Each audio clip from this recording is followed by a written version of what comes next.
महाराष्ट्र में मराठा आरक्षण की आग जिस तरह से फैल रही है वो राज्य के अमन चैन और खासकर शिंदे सरकार के लिए सही संकेत नहीं दिख रहे।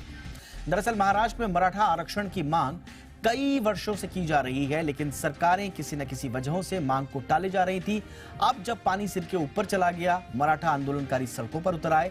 हालात इतने भयानक हो गए हैं कि आंदोलनकारियों ने विधायकों के घर में, पार्टी के दफ्तरों में तोड़फोड़ की, आगजनी की। मामला बढ़ता देख कल शिंदे सरकार ने सर्वदलीय बैठक बुलाई है। क्या है ये पूरा विवाद, देखिए इस रिपोर्ट।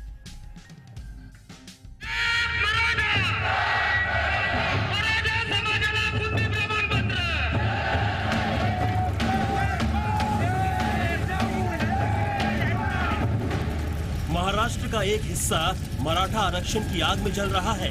राज्य के मराठवाड़ा के कई जिलों में आंदोलनकारी हिंसक हो गए हैं। ना तो सरकारी संपत्ति सुरक्षित है और ना ही राजनीतिक दल के दफ्तर और ना ही विधायक।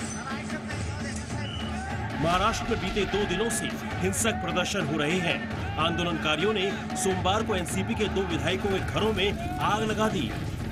सोमवार को बीड जिले में आंदोलनकारियों ने सबसे पहले एनसीपी के दफ्तर में आग लगाई। आग में पूरा दफ्तर जलकर खाक हो गया। आंदोलनकारियों का गुस्सा उसके बाद भी शांत नहीं हुआ तो उन्होंने एनसीपी शरद पवार गुट के विधायक संदीप क्षीरसागर और पूर्व मंत्री जयदत्त क्षीरसागर के घर में तोड़फोड़ की। उनके घर पर पथराव किया और उसके बाद घर को आग के हवाले कर दिया। विधायक के घर में रखी आधा दर्जन से ज्यादा गाड़ियां जल गईं। गनीमत ये रही कि विधायक और पूर्व मंत्री की जान बाल बाल बच गई।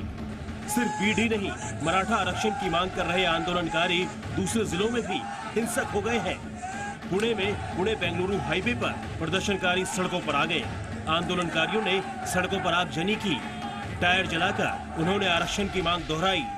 मराठा समुदाय को आरक्षण दिलाने की मांग पर मनोज जरांगे की अगुवाई में आमरण अनशन चल रहा है। मनोज जरांगे मराठा आरक्षण आंदोलन का चेहरा बन चुके हैं और बीते 25 अक्टूबर से आमरण अनशन कर रहे थे। उनकी तबीयत बिगड़ने के बाद ही आरक्षण की आग और भड़क गई। मनोज जरांगे ने शिंदे सरकार को चुनौती दी है कि मराठा समाज को पूर्ण आरक्षण से कम कुछ भी मंजूर नहीं है। राज्य में हुई हिंसक घटनाओं के बाद शिंदे सरकार नींद से जागी है। मराठा आरक्षण की मांग कर रहे आंदोलनकारियों को मनाने के लिए शिंदे सरकार ने कैबिनेट बैठक की। महाराष्ट्र सरकार ने मनोज जरांगे को भरोसा दिलाया है कि मराठा समुदाय को आरक्षण देने के लिए सरकार कानूनी उपाय कर रही है। सरकार के आश्वासन के बाद मनोज जरांगे ने पानी पिया, लेकिन उनका प्रदर्शन अभी भी जारी है। महाराष्ट्र सीएम एकनाथ शिंदे और मनोज जरांगे की बातचीत के बाद हिंसा का दौर थमने की उम्मीद है, लेकिन आंदोलनकारियों का प्रदर्शन खत्म नहीं होगा जब तक कि आंदोलनकारियों को उनकी मांग के मुताबिक आरक्षण नहीं मिल जाता। ब्यूरो रिपोर्ट, जी मीडिया।